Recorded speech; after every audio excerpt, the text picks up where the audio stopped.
You aren't tired. You are being hunted. Every morning, before your eyes even fully adjust to the light, you reach for it. The rectangle of glass. In that single movement, you have surrendered your sovereignty. You think you're checking the news or catching up. In reality, you are entering a digital coliseum where 10,000 engineers have spent billions of dollars to ensure you stay reactive, distracted, and small. Most people will live their entire lives as biological puppets, jerked around by the strings of notifications and outrage. But 2,000 years ago, a man who ruled the known world discovered a secret. He realized that the mind is a fortress, but only if you know how to lock the gates. In the next minutes, we aren't just discussing philosophy. We are installing a firewall for your soul. If you can stay focused until the end of this breakdown, you will learn the one Stoic protocol that makes you invisible to the algorithms of chaos. Welcome to the resistance. We must first look at the cage. The modern world is built on the economy of outrage. If you are calm, you are not profitable. If you are focused, you are useless to the machine. Marcus Aurelius wrote in his private journals, "Your mind will take the shape of what you frequently hold in thought, for the human spirit is colored by such impressions." Look at your impressions lately. Is your spirit colored by the deep obsidian hue of focus?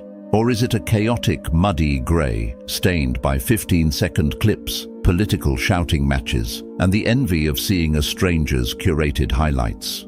This is the dopamine feast. We are overfed and undernourished. We consume self-improvement content but never improve. We read Stoic quotes but crumble the moment someone cuts us off in traffic or a comment gets 0 likes. The Stoics called this being a legiton, a plaything of the senses. To become an authority in your own life, you must stop being a plaything. You must move from the reactive to the proactive. This is the fundamental Stoic lesson, the dichotomy of control. But we're going deeper. We call this the circle of sovereignty. Epictetus, a man born into slavery who became the teacher of emperors, said, "Some things are up to us and some things are not up to us." It sounds simple. It is the hardest thing you will ever do. Think about your current anxieties. The views on your video, outside the circle. The economy, outside the circle.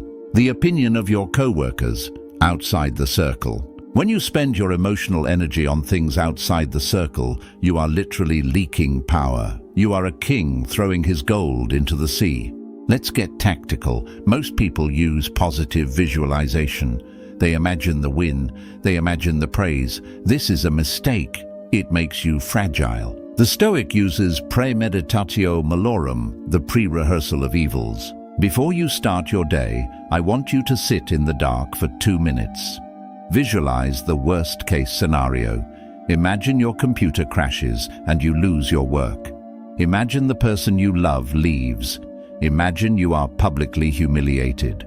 Why? Because anxiety lives in the maybe. By turning the maybe into a certainty in your mind, you rob it of its shadow. You realize that even if the worst happens, the monolith, the core of your character, remains. You don't face the day hoping for the best. You face the day having already survived the worst. This is where true confidence comes from. Not from the belief that you will succeed, but from the realization that you cannot be destroyed by failure. To master this, you need a ritual, a firewall. The sensory blackout. No phone for the first hour. If you touch that screen, you have let the world's chaos into your fortress before you've even put on your armor. The inventory of intent. Write down one thing you will do today that is virtuous. Not profitable, not productive, but virtuous. Helping someone without credit. Doing the hard task you've been avoiding. The view from above. Visualize yourself from the ceiling, then from the clouds, then from the stars. See how small your problems are in the vastness of the cosmos. It is hard to be stressed about an email when you are looking at the galaxy. You have a choice. You can click off this video and return to the feast of noise. You can let the algorithms continue to harvest your attention and sell it back to you in the form of anxiety and envy. Or you can begin the work. You can start building your monolith. Stoicism isn't a philosophy of the porch, it's a philosophy of the arena. It is for those who are tired of being victims of their own impulses. The firewall is installed, the protocol is yours.